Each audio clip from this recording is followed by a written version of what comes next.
కుంభరాశి. ధనిష్ఠా నక్షత్రం 3-4 పాదములు, శతభిష నక్షత్రం 1, 2, 3, 4 పాదములు, పూర్వాభాద్ర నక్షత్రం 1, 2, 3 పాదములు ఇవి కుంభరాశిగా వస్తాయి. ఈ సంవత్సరం ఈ కుంభరాశి వారికి ఆదాయం 8, వ్యయం 14, రాజపూజ్యం 7, అవమానం 5గా ఉన్నాయి. ఈ రాశి స్త్రీ పురుషాదులకు ఈ సంవత్సరం ఏలినాటి శని ప్రభావం అధికంగా ఉంది. ఇది శని యొక్క రాశి కాబట్టి కొన్ని ధర్మకార్యక్రమాలు చేయటం, అలాగే భూమి గృహము స్థిరాస్తులు వృద్ధి చేయటం, ఆ సంపాదించుకోవడానికి ఆలోచన చేయటం, విలువైనటువంటి వస్తువులు కొనటం జరుగుతూ ఉంటుంది.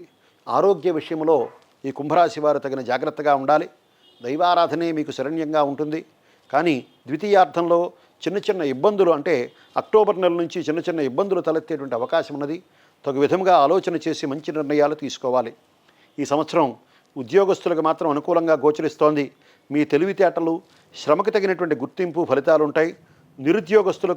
నిరుద్యోగులకు ఉద్యోగ అవకాశాలు కలుగుతాయి. రాజకీయ రంగంలో ఉండేటువంటి వారికి గురుబలం చేత కొంత రాణింపు ఉంటుంది. ప్రజల్లో మంచి పేరు, సత్సంబంధాలు కలిగి ఉంటారు. కళాకారులు, వ్యాపారస్తులకు ఈ సంవత్సరం పర్వాలేదని అనిపిస్తూ ఉంటుంది. విద్యార్థులకి గురుబలం చేత మంచి ఉన్నతిని సాధించి ఉత్తీర్ణులు అయ్యేటువంటి అవకాశం ఉన్నది.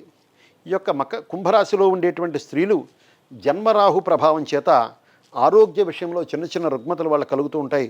వీరందరూ కూడా కుంభరాశి వారు శివాలయ సందర్శనం, నవగ్రహ ప్రదక్షిణములు, శనిత్రయోదశి, మాస శివరాత్రి అభిషేకములు జరిపించినట్లయితే వీరందరికీ కూడా ఆ శారీరక మానసిక రుగ్మతలు తొలగి మనస్సు ప్రశాంతంగా ఉండి సుఖవంతమైన జీవితాన్ని గడుపుతారు. స్వస్తి.